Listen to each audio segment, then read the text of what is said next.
এখন বঙ্গভবনের পরবর্তী বাসিন্দাকে বিএনপি কি দলীয় কোনো প্রবীণ নেতাকে রাষ্ট্রপতি করবে, নাকি সবাইকে চমকে দিয়ে আনবেন সম্পূর্ণ নতুন কোনো মুখ? বিচারের দাবি, সাংবিধানিক দায়মুক্তি, রাষ্ট্রপতি নির্বাচন এবং ক্ষমতার নতুন সমীকরণ। রাষ্ট্রপতির বিচার দাবি জানিয়েছে। তো জানতে চাই যে রাষ্ট্রপতিকে কি আইনের আওতায় আনা সম্ভব, নাকি সংবিধানের 51 অনুচ্ছেদ তাকে সুরক্ষা দেবে? রাষ্ট্রপতি তার পদে অধিষ্ঠিত থাকাকালীন সময় তার বিরুদ্ধে আপনি কোনো ফৌজদারি মামলা করতে পারবেন না। এখন আসেন, অতীত যদি দেখেন, এরশাদ সাহেবের বিরুদ্ধে মামলা হয়েছে, উনি জেলেও দণ্ডভোগ করছেন। ক্ষমতা থেকে সরে যাওয়ার পর তারপরে তর্কের খাতিরে বেগম খালেদা জিয়ার বিরুদ্ধে মামলা হয়েছে, শেখ হাসিনার মৃত্যুদণ্ড হয়েছে। এখন রাষ্ট্রপতি যে শাহাবুদ্দিন সাহেব, অনেকে অনেক কথা বলে উনি সাংবিধানিক জটিলতা এড়ানোর জন্য তাকে রাখা হয়েছিল ইত্যাদি ইত্যাদি। কিন্তু আপনি অপরাধ কিভাবে হয়, কতগুলো অপরাধ আছে, যে অপরাধগুলা আপনি কোনো মার্সি নেই। আপনি যদি সুস্পষ্টভাবে ভায়োলেশন অফ কনস্টিটিউশন করেন, যেখানে আপনি একটা সাংবিধানিক পদ হোল্ড করেন, আপনি বাংলাদেশের রাষ্ট্রপতি। রাষ্ট্রপতি মানে কি? রাষ্ট্রের সর্বোচ্চ সম্মানের জায়গাটা। আপনার দায়িত্ব কতটুক, কর্তব্য কত, সেটা পরের চ্যাপ্টার। আচ্ছা, সেখানে বসে যদি আপনি এই সংবিধানের লঙ্ঘন করেন, এর অপরাধ আপনি কি দিয়ে মানে কাটাবেন? কোনো অপশন নাই, এটা কাটানোর কোনো সুযোগ নাই। যেমন ধরেন, একটা এক্সাম্পল যদি আমি আপনাদের দিই, দুটো এক্সাম্পল এখানে দিব। এক নম্বর হইল, বঙ্গভবন থেকে নাকি ছবি নামাইছিল মাহফুজ আলমরা, আমরা সেটা ভিডিও ফুটেজ দেখছি, নাকি আজিজ ভাই?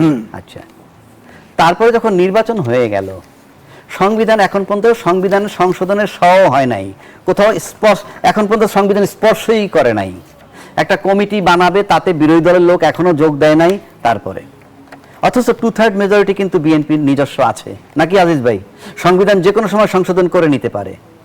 কেন বলছি কথাটা? সংবিধানের 4 ক অনুচ্ছেদ মোতাবেক জাতির জনক বঙ্গবন্ধুর ছবি সর্বত্র ঝুলানোর কথা। আমি তর্কের খাতিরে ধরে নিলাম যে কোথাও কেউ ঝুলায় নাই, সব জায়গায় বিএনপির লোকজন আছে। কিন্তু আপনি তো বঙ্গভবনে সেই আওয়ামী লীগ সময়ের রাষ্ট্রপতি, আপনি ওখানে মাহফুজ সাহেব গিয়ে নামাইছিল, তো আপনি তারপর ওটা ঝুলান নাই কেন? আপনাকে বাধাটা দিছে কে? That is pure violation of constitution by the president, number 1। Number 2, আপনি যে সংবিধানের রক্ষক, যে সংবিধানের সর্বোচ্চ গার্জিয়ান, আপনি দায়িত্ব পালন করছেন, সেই সংবিধানের ভিতরে বলা আছে যে বাংলাদেশের স্বাধীনতার ঘোষক শেখ মুজিবুর রহমান। আপনি নিয়োগ পাওয়ার পর তাই বলছেন যে স্বাধীনতার ঘোষক, পার্লামেন্টের দ্বারা বলছেন বঙ্গবন্ধু শেখ মুজিবুর রহমান, ফাইন।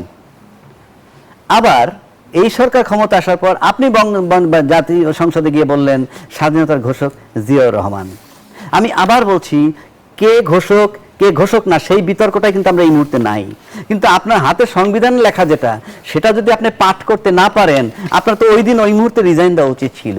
আপনি কোন সাহসে, কোন শক্তিতে, কিসের ভিত্তিতে ভায়োলেশন অফ কনস্টিটিউশন, সংবিধান লঙ্ঘন করে আপনি এই সংসদে ভাষণ দিলেন? সংবিধান লঙ্ঘন রাষ্ট্রদ্রোহিতার শামিল। আমি অন্য অপরাধ সবই বাদ দিলাম, সংবিধান লঙ্ঘন করা রাষ্ট্রদ্রোহিতার শামিল। সুতরাং এখানে তার বিচার হতে পারে, তার বিরুদ্ধে 1। 2, কেউ আবার ব্যাখ্যা দিচ্ছেন যে আমরা সংশোধন করে নিব, শুধরাই নিব। যখন শুধরাবেন তখন, কিন্তু এর আগ পর্যন্ত যে অন্যায় অপরাধটা হইল, এটার কিন্তু কোনো এন্ডিং নাই। ফৌজদারি অপরাধের কোনো তামাদি নাই, লিমিটেশন নাই, যে কোনো সময় এটা স্টার্ট হতে পারে। তো যেই রাষ্ট্রপতি আপনার সংবিধান এইভাবে লঙ্ঘন করে, তাকে তো বিশ্বাস করা যায় না। আর এই বিশ্বাস করা যাকে যায় না, রাষ্ট্রপতি পদটা যতই আলংকারিক বলুক, এটা কিন্তু একটা অবাধ বিচরণের সবচেয়ে বড় ক্ষেত্র। উনি আর্মিতে ঢুকতে পারেন, উনি সশস্ত্র বাহিনীর সর্বাধিনায়ক, ওনার লোক, ওনার পক্ষ থেকে বঙ্গভবন গণভবনের মানে তারেক রহমান সাহেব প্রধানমন্ত্রীর কাছে যাতায়াতের সুযোগ আছে, সব সেক্টরে বিচরণ করার ক্ষমতা আছে। সেক্ষেত্রে সিক্রেসি অ্যান্ড প্রাইভেসি খুবই ইম্পর্ট্যান্ট একটা ইস্যু। এই কারণে তাকে সরানোটা যেমন জরুরি ছিল, একইভাবে আজকে সংবিধান লঙ্ঘনের দায়ী তার ট্রায়াল মানে শুরু হতে পারে বলে আমি কনসার্ন এবং ব্যক্তিগতভাবে তাই মনে করি। কি হবে না হবে সেটা বড় কথা না। উনি নিজে ওনার দলে থেকে উনি বঙ্গবন্ধুকে অপমান করেছেন, আমি বলবো ওনার কথা, উনি সংবিধান লঙ্ঘন করেছেন। রাষ্ট্রপতি কি কোনো দলের হয়? দলের বিষয় না তো, আপনি সংবিধান তো মানবেন, আপনি সংবিধান মানবেন তো। You don't have the right to violate constitution.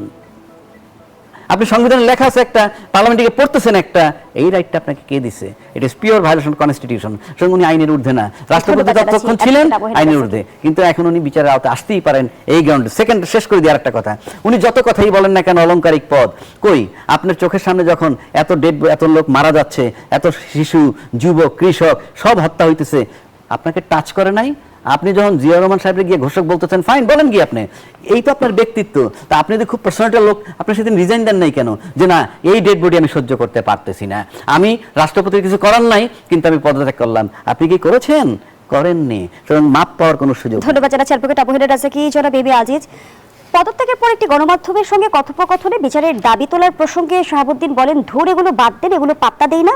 অন্তর্বর্তী সরকারের উপদেষ্টারা তার কাছে শপথ নিয়েছিলেন মন্তব্য করে তিনি বলেন, আর কিসের বিচার করবে, কিসের? সংবিধানের 51 অনুচ্ছেদ পড়ে দেখো। কিন্তু অ্যাডভোকেট আবু হেনা রাজাকি ইতিমধ্যেই ব্যাখ্যা করেছেন যে 51 অনুচ্ছেদ তাকে সুরক্ষা দেবে না। সেই জায়গা থেকে আমরা দেখলাম যে পদত্যাগের পর স্বরাষ্ট্রমন্ত্রী রাষ্ট্রপতি ইস্যুতে যেমনটি ইতিবাচক বক্তব্য দিলেন, সেটিকে আসলে সেফ এক্সিটের কোনো বার্তা দেয় কিনা? 51 অনুচ্ছেদ তিনি রাষ্ট্রপতি থাকলে দায় মুক্তি পাবেন, কিন্তু এর আগে পরে তো তিনি যদি কোনো ফৌজদারি অপরাধ করে থাকে তার তো বিচার হবে। যেমন ধরেন হোসেন মোহাম্মদ এরশাদ, তিনি তো জেলে ছিলেন না, বেগম খালেদা জিয়াকে জেলে দিচ্ছেন না, তাকে তো মেরেই ফেললো। তো সুতরাং এটা যে 51 কিন্তু রাষ্ট্রপতির থেকে নেমে যাওয়ার পরে আর দায় মুক্তি পাবে না। তার অপরাধ, অতীত অপরাধ থাকলে যদি তার ভিতরে রসদ থাকে, তিনি মামলা তার বিরুদ্ধে করা যাবে। যেমনটি বলা হচ্ছে তিনি সাংবিধানিক ধারাবাহিকতা রক্ষা করেছেন, 3 সরকারের শপথ পাঠ করিয়েছেন, সেটা অন্য ইস্যু। আইন এটা কভার করুন না। আমি তো বলতেছি 106 অনুচ্ছেদ কোত্থেকে নিল? চিফ জাস্টিস অ্যাপিলেট ডিভিশনের আগে তো মব সন্ত্রাস করে ভাড়ায় দিছে। হ্যাঁ, তার প্রধানমন্ত্রী নাই, স্পিকার নাই, উনিও যদি না থাকেন তাহলে তো দেশই থাকে না, কেউ নিয়ন্ত্রণ থাকে না।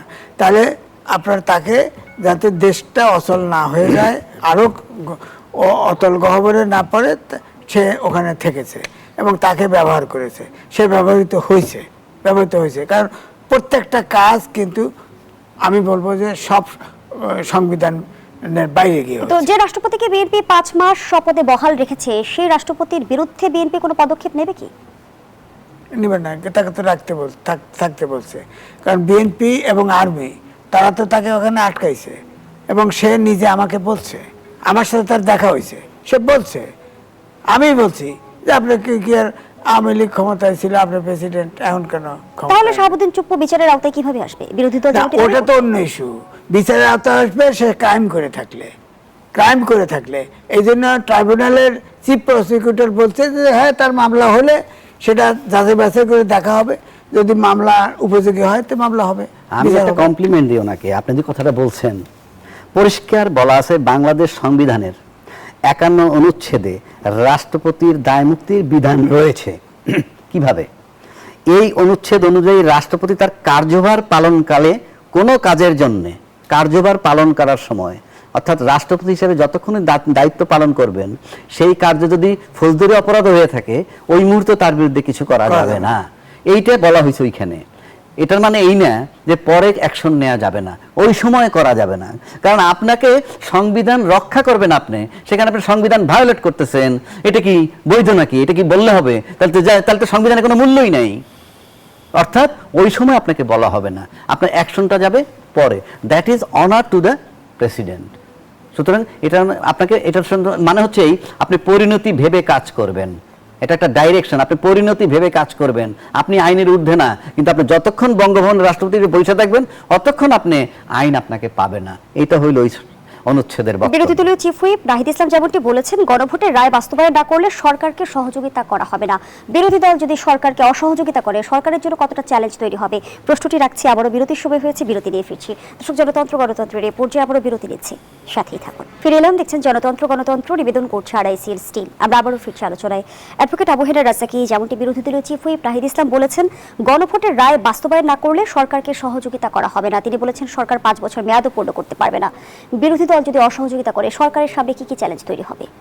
শুনেন, এটা তো ন্যাচারালি আপনি তো, যদি তারা অসহযোগিতা করতে চায় গণভোট বাস্তবায়ন না করলে, আর রাজনীতি যদি আপনি এই মুহূর্তে ধরেন, এই মুহূর্তে এই এনসিপির রাজনীতি একটাই আছে, গণভোটের আলোকে জুলাই সনদ বাস্তবায়ন।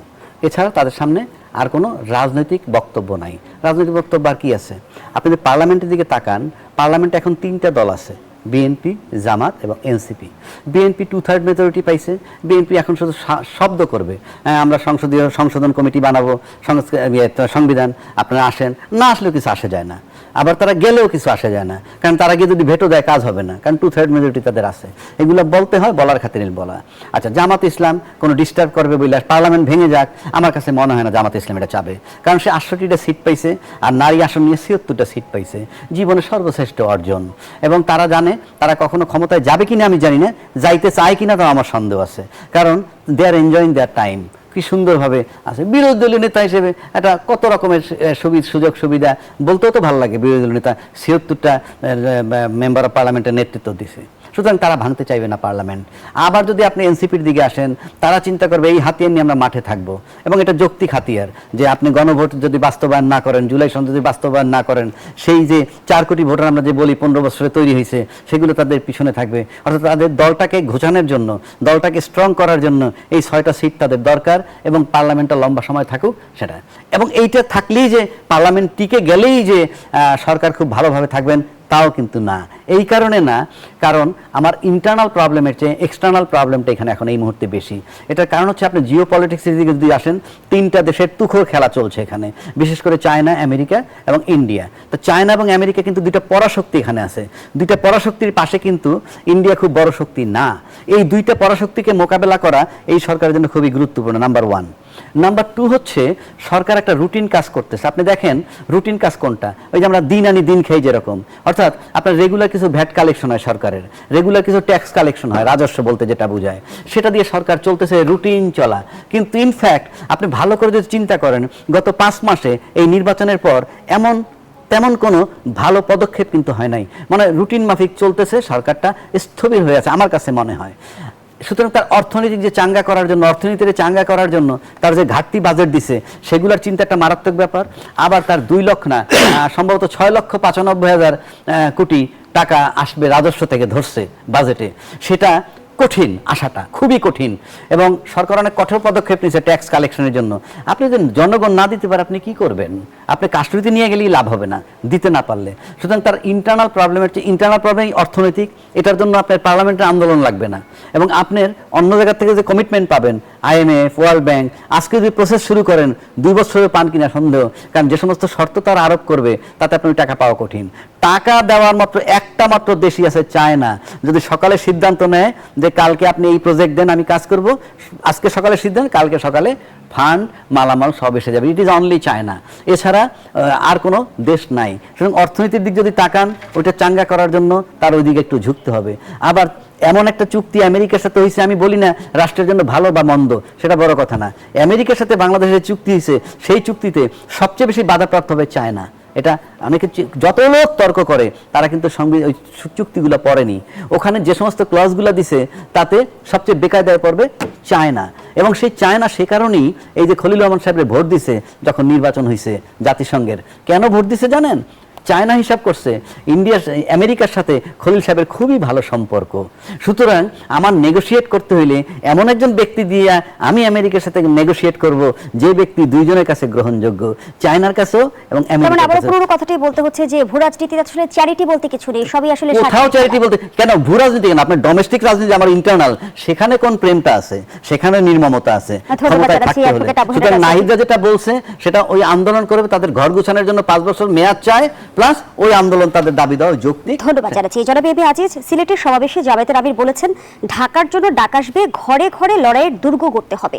এর আগে তিনি অনিবার্য বিপ্লবের কথা বলেছিলেন। সম্প্রতি নাহিদ ইসলাম আবারও গণঅভ্যুত্থানের হুঁশিয়ারি দিয়েছেন। সেই জায়গা থেকে জানতে চাই সামনের দিনে কি বিরোধী দল সরকার পতনের আন্দোলনের কথা ভাবছে? এখানে 2টা জিনিস। আমি রাজ্জাকি ভাই একটা বলল, তারা আন্দোলন করবে না, এইভাবেই রাখবে, এইভাবেই থাকবে, এই কিছু কি মারবে, কুসুম কুসুম মারার পেছনে কি কারণ? কুসুম কুসুম সম্পর্ক, এই যে রাজধানী ভাই ব্যাখ্যা দিল, এইটাই ব্যাপার। লাভ তো নাই তাদের। 2 হলো পার্লামেন্ট সরকার ভেঙে তো লাভ নাই তাদের লাভ নাই তো, তারা তো আরো চাপে পড়বে।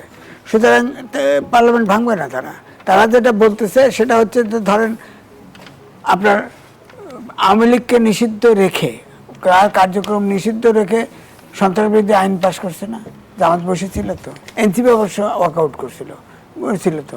এখন যদি সে এই যে আপনি করেন না যে সব জায়গায় ঘেরাও করবে, এই করবে সেই করবে, ব্যান করে দেবে জামাতকে, তখন কি করবে? আইন তো আছে, আইন তো ওনারা বসে থেকে করছে। হ্যাঁ, সন্ত্রাসবিরোধী আইন আছে না, আপনার আইনশৃঙ্খলা পরিস্থিতি অবনতি ঘটালে নিষিদ্ধ করে দেবে, কি করবেন আপনি? এই ধরনের আইন আমি বারবার বলি এটা কালো আইন। যে আইন ধরেন জামাত ক্ষমতায় গেল, সে তো বিএনপিকে নিষিদ্ধ করতে পারে। আওয়ামী লীগ 10 বছর 20 বছর 100 বছর পরে ক্ষমতা, সেও আসে আর একজনকে নিষিদ্ধ করতে পারে। এই আইন করে কেন? 1974 সালে স্পেশাল পাওয়ার অ্যাক্ট আছে, আজ পর্যন্ত কোনো সরকার বাতিল করে না।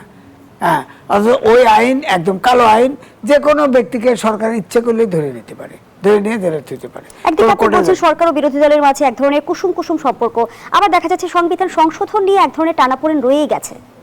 হ্যাঁ, সংবিধান তো ধরেন হাইকোর্টে রায় দিয়েছিল, তখন বললো যে হাইকোর্টের রায় আপিল করলো কে?